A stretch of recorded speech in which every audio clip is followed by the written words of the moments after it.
What's going on, guys? It's Zach here. Bring you guys a fantasy football video. So we're going over the final 6 games of Week 16, going over player by player, position by position, and sort of going over who I think should and shouldn't be in your fantasy football lineups. I'll be going over, my general expectations for how I expect these games to go, what I think you can expect from each player, and really sort of doing as much of a deep dive as possible to help get you guys as set as possible going into Week 16. I've done 2 videos on Week 16 start sits already. I went over the first 5 and middle 5 matchups of the week. So if you haven't watched those videos, feel free to check those out as well. Hopefully they can help you out. And then, of course, as always, if you guys do have any specific start sit questions, just let me know in the comments. I love interacting with you guys there. Love getting you guys set and getting you guys ready to roll. Obviously, this is a huge week. It's semifinals for pretty much everybody. So if you're still alive, you got to win 2 more games, get yourself a fantasy championship, and we can sort of help. Hopefully, I can sure help you do that. So it should be a lot of fun. Like I said earlier, if there's any questions, just let me know in the comments. I love helping you guys out there. So, yeah, with that being said, let's just get into the first game here. Starting things off with the Cowboys at the Dolphins. This one's actually going to be a really fun game. We might sort of get to see which one of these teams is actually just a good team. Believe it or not, these teams have a combined 20 wins on the season. Only one of them has been against the team above 500. So these teams really haven't beat anybody yet at this point. The Cowboys did beat the Philadelphia Eagles. That's the lone win above a 500 team here. But we don't really know at this point how good both the Cowboys and the Dolphins are. So this will be just a sort of fun from just a normal football standpoint, not necessarily a fantasy standpoint. Back to fantasy, though, even after a down week, obviously the Cowboys went into Buffalo and just had a brutal game, got blasted. They were not ready to play. And obviously, really outside of CeeDee Lamb, nobody really performed for you at a high level. But I'm still quite confident in Dallas this week. I think that Dak and CD are both going to be auto starts. This Dolphins offense is obviously going to put up quite a few points in this Cowboys defense. Cowboys will have to match it, and the Dolphins defense doesn't scare me enough. So you're playing Dak and CD for sure. Tony Pollard, he's going to be a rock solid running back too for me. The Dolphins' run defense has been better of late, but you're still playing Pollard. The usage is there. He's been obviously an integral part of a good offense, and I think he's got a good shot of falling in the end zone this week. So I'm playing Pollard for sure, but he's not like a top 10 play this week. He's probably more of like a fringe top 15 play for me.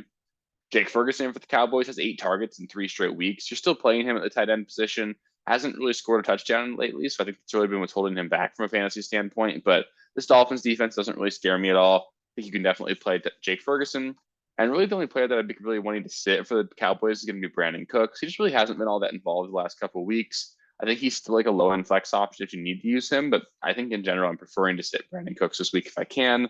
In one league I have him, I'm benching him in favor of Jordan Addison and in favor of Jaden Reed. So hopefully that helps get you guys a little bit situated with that, but I'm just not really looking to start Brandon Cooks this week. For the Dolphins, I think you're actually going to start everybody. Tua is going to be a low end quarterback 1 for me. The Cowboys defense is not really that great at affecting opposing quarterbacks. We've seen over the last several weeks. Just had Geno Smith put up a huge game against them a couple of weeks ago. Josh Allen got the job done last week. I think you could certainly play Tua. He's just not like a top 5 player by any means. So he's definitely better than a lot of the streamers we'll talk about later. Tyreek and Waddle, they're both going to be in your lineups for sure. Keep an eye on Tyreek Hill. He's practiced in a limited fashion so far this week. So just make sure he's going to be ready to go. But I'd be shocked if we see him miss this game. So if they're both active, you're definitely playing both of them. And then Mostert and A-Chain, I think they're both great plays. We saw that the Buffalo Bills were able to run extremely effectively against the Cowboys last week. It's possible that they sort of figured out a recipe for beating this team. Mostert and A-Chain have been getting it done all year. And I think I do prefer Raheem Mostert if you somehow have that choice. But I think they're both top 20 plays. There's no way I'd really be looking to bench either one. I think they both have a legitimate shot to putting up a really solid performance this week. Next up, we've got the Cardinals at the Bears. For the Cardinals, Kyler really just hasn't been all that good lately. He's got 4 passing touchdowns in his 5 starts so far this season, so that's obviously not going to get it done.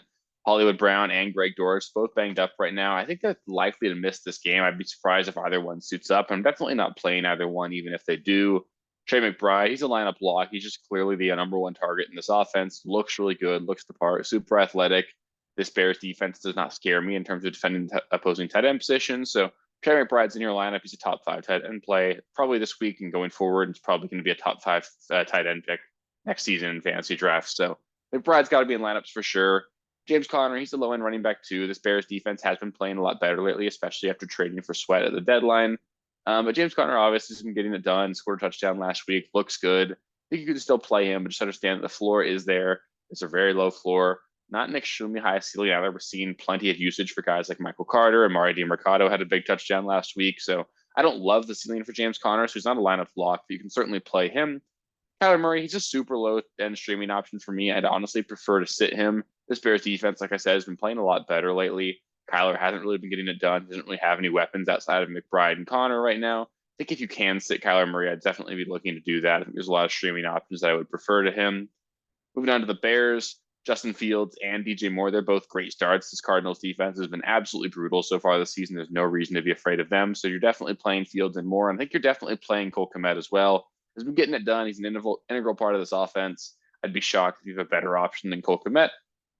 And I do think there's going to be value to be had here from the Chicago backfield. Either Roschon Johnson or Deonta Foreman's probably going to put up a good performance. This Cardinals run defense is one of, if not the worst run defenses in the NFL. Roschon Johnson sort of took over this backfield last week, but we have seen in the past so far that it's been Deonta Foreman who generally gets to work in games where this team's winning, really lean on the ground games. I do personally lean Deonta Foreman if I had to pick one of these running backs here, but I can't confidently tell you that it's going to be him or Roschon Johnson. Technically, I guess it could be Khalil Herbert as well. So I don't really feel confident enough to trust either of these guys. But if you need a flex, if you could play either one, I personally lean Foreman, but I think they're both kind of dart throws. If you're in a desperate running back spot, you could play them. But I think I'd prefer to look elsewhere. But I do think that at least one of these running backs in Chicago is going to put up a good game. Next, we got the Patriots at the Broncos on Sunday Night Football. Super low over-under in this one. That's supposed to be a projected point total of 34 points. Expect some snow in this game as well. Obviously, weather is not going to improve our expectations in terms of total points scored in this game. So I don't expect there to be a huge amount of fantasy value in this game. Ezekiel Elliott probably going to be in your lineups, assuming that Ramondre remains inactive. He's missed practice so far this week. I'd be shocked if we saw Ramondre return to action. So Zeke's going to see 20 to 30 touches in this one. The Broncos' run defense hasn't been fantastic. So you're definitely playing Ezekiel Elliott in this one. I know he kind of disappointed people last week, but the floor is so high for him because even in a game where they just got blown out, couldn't move the ball, he didn't score, he still wasn't all that bad for you from a fantasy standpoint. So Zeke's got a super high floor. Obviously, he's got a good shot at falling in the end zone at some point as well. So you're definitely playing Ezekiel Elliott. Hunter Henry, you can stream him for sure. This Broncos defense is absolutely awful at defending opposing tight ends. Hunter Henry continues to score touchdowns. He did get banged up a little bit at the end of the game last week, got a leg contusion. I do expect him to play in this one. So if he plays, you can certainly play him, but there is some hesitance there just because he has missed a lot of practice this week. We could see him in a limited role. So I hope you have a better option than Hunter Henry, but if you are streaming the position, I think you could do a lot worse. For the Broncos, Russell Wilson, he's going to be a super low end streaming option for me. I've got a super flex league. I've got Jalen Hurts as my quarterback one, and for my quarterback two or super flex spot, I've got to pick between Russ, Gardner Minshew, and Nick Mullins. I'm currently leaning towards starting Nick Mullins over those guys. So given that I'm looking at a guy like Nick Mullins over Russ, even though Russ has played a lot better this year, I don't see a world here where Russ puts up like a high end performance. So I prefer to sit him if I can. Javonte Williams for the Broncos. He's a low end running back too for me. Obviously, the volume's been there. He's getting a ton of work, but he just hasn't been all that efficient. He has been under 4 yards per carry for each of the last 6 weeks. Just doesn't look good. This Broncos run blocking team has the Broncos have not been run blocking very effectively either. And this Patriots run defense is just fantastic. So you can play Javonte. You're hoping he falls in the end zone. You're hoping he's involved in the screen game, but I wouldn't expect a very efficient outing for him at all. Cortland Sutton, he's a flex play if you want to use him. He's been over 70 or 50 yards in each of the last 6 weeks. Continues to score touchdowns as well. Just been a really solid option for this Broncos offense, but I don't really have a ton of confidence in him.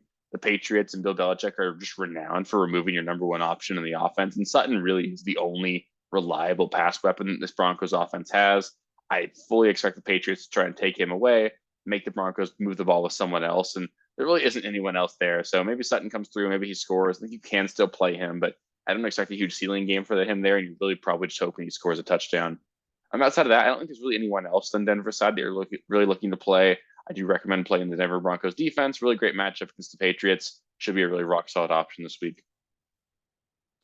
Next up, we've got Christmas football. We've got 3 games on Christmas, so it should be a lot of fun here. First off, early in the morning, we've got the Raiders at the Chiefs. For the Raiders, Josh Jacobs, he's trending towards playing in this one. He was limited in practice on Friday. I personally view him as a solid running back 2 this week. I've got one league. It's Dynasty League. I've got a really stacked running back roster. I'm personally starting Raheem Mostert over him, and I'm actually benching Josh Jacobs this week just because I don't really love the matchup. The Chiefs' run defense is fantastic. Not fully confident in Josh Jacobs seeing that full workload this week coming off of an injury. So I think you can still play him. You're probably playing him, but I could see a situation where maybe you do have better options. Outside of that for the Raiders, Devontae Adams, he should be in lineups. And that's probably it for the Raiders. Jacoby Myers, he's a super low end flex option for me. I know he put up 2 touchdowns last week. Really, outside of that, he had 32 receiving yards. Wasn't all that involved. He just happened to pass for a touchdown and catch a touchdown last week. I just don't want to bank on that against this really good Chiefs defense. I'd prefer to look elsewhere than Jacoby Myers if I can. For the Chiefs, Mahomes is going to be a starter for you guys. This Raiders defense doesn't scare me enough, but he's probably around the quarterback 10 this week. Chiefs have been running the ball very effectively. Mahomes really hasn't put up any of those ceiling games so far this season, so you're probably still playing him. But if you happen to have a better option, maybe you picked up, I don't know, like Baker Mayfield over Mahomes is a legitimate decision you could have to make. Maybe you played Stafford over him on Thursday. There are potentially better options than Mahomes this week, but you're probably just still playing him.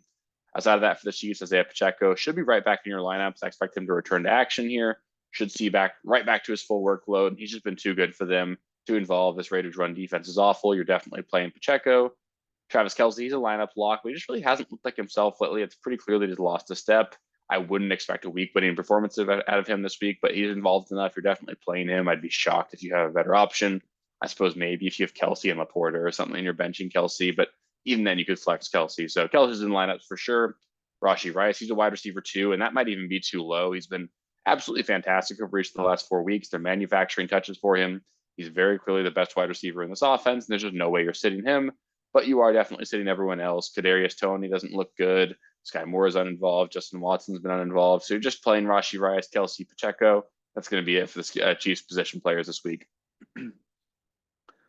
Next up, the Giants at the Eagles. For the Giants, Saquon's really the only Giant worth seriously considering here, and he's going to be a running back 2 for me. I think a lot of people are just going to be looking to sort of rage sit him because of how bad he was last week. And trust me, I lost a big playoff matchup last week by 1 point, and I started Saquon Barkley. So I know how that feels, but Saquon Barkley is still super involved in the offense. He is effectively the Giants' offense. This Eagles run defense has really sort of faltered of late. They've not been by any means the stout run defense that they were earlier on in the season. We just saw Kenneth Walker put up a big performance against them. I think there's a path here for Saquon Barkley to have a good game. So I do view him as a running back 2, but if you've got someone like Aaron Jones and they're like Tony Pollard, if you have better like high-end running back 2 options, I'm definitely playing those guys over Saquon, but I don't think I'd get cute. I wouldn't play a guy like Ty Chandler over him. Don't get cute about it, but I think there is a scenario here where you could consider sitting Saquon Barkley. Outside of that, for the Giants, Darren Waller, he's a super low-end tight end option. I really don't want to go there. I know he did have 4 receptions for 40 yards last week. There is a path here for him to potentially put up a good game against the Eagles, but I don't really want to go there. I just don't want to trust it. I'd hate to get a dud out of him in the semifinals of the playoffs, so I'd prefer to bench Darren Waller if I can. On the Eagles side of the ball, Jalen Hurts and A.J. Brown, they're both going to be lineup locks. Can't imagine seeing another one of those guys. Dallas Goedert, been involved in the offense, getting manufactured touches for him early. He's a really solid tight end option. I'm definitely playing him. Giants pass defense is absolutely brutal. There's a 28 implied point total for the Eagles in this one. The Eagles should be able to score plenty in this one. I think Dallas Goedert's a really solid option, as is DeAndre Swift. He's a rock solid running back too. I talked a lot about how this playoff schedule is really favorable for him. I think that's going to really come to fruition this week. I bet DeAndre Swift finds the end zone. Could easily see 100 plus total yards. I think DeAndre Swift's definitely got to be in lineups for you guys this week. Devonta Smith, he should be played as like a wide receiver 3, but we've got to keep an eye on his injury status. He has yet to practice this week. I'm recording this Friday night. He hasn't practiced on Friday either. He also really just hasn't been all that good with Dallas Goedert on the field over the last couple of weeks. So I could see a world where you potentially have better options. If we don't get any sort of clarity on his game status early on, you may just need to play someone else over him because you don't want to put yourself in a bad spot where you're playing a guy on Monday who just isn't going to be active. So keep an eye on his injury status. I think he's probably a wide receiver 3 if he plays, but I think you could potentially just pivot and play it safe there. And last, but certainly not least, we've got the Ravens at the 49ers. Easily be the game of the week. We've got the 1 seed in both conferences playing each other. So it should be a super fun game. And honestly, for the Ravens, I think it's going to be Lamar and Isaiah Likely only as the only must starts on the Ravens side of the ball. Those 2 guys have been getting it done. I can't imagine you're sitting either one of those guys, but Zay Flowers, no BJ. They're going to be low end flex options for me. I just have very little confidence in them. One of them is probably going to end up doing okay, but Zay Flowers obviously did not do really anything last week. He's been dealing with an injury. Odell Beckham Jr. is on the injury report with an illness. He's back in practicing in full, but obviously didn't do a whole lot for them last week. I just don't know how much confidence I have in them. Like I said, I think that at least one of these guys is going to put up some points because obviously the Niners are going to put up points. The Ravens are going to score. So you could play a guy like OBJ or Flowers as like a low end flex play, but Obviously, the floor is extremely low. I wouldn't feel very confident about it. So I'd prefer to look elsewhere than those guys. You could also play Gus Edwards if you want to. Obviously, Keaton Mitchell went down with a tough ACL injury last week. We're going to see more work for Gus Edwards as a result of that. He's obviously got an opportunity to potentially fall in the end zone on any given week. So you can play Gus Edwards, but he's a very low end running back too for me. You're going to need him to fall in the end zone for that to pay off. So I prefer to not do that, but you certainly could. And then for the 49ers, just play all of them. This offense is clicky, and there's no way I could even imagine seeing another one of these guys. Brock Purdy's playing out of his mind. You're starting him. Christian McCaffrey, don't even need to talk about him. Debo, Ayuk, they're both super involved, super talented. You're playing them. Then George Kittle's super involved, super talented as well. So you're playing all five of those guys, and you're just going to be super happy that you have them. So that'll do it for this video. Up next is the Sunday morning live stream. So 1 hour before the morning games kick off on Sunday. So that'll be 9 a.m. Pacific time, 12 p.m. Eastern time. I'll go over last minute injury updates, get you guys all set with your last second live start sit questions, and just do my best to get you guys ready to roll. Wishing you guys a happy or a Merry Christmas or a Merry Christmas Eve as well. So happy holidays, everyone. I really want to just thank everyone for all the time you put into watching these videos.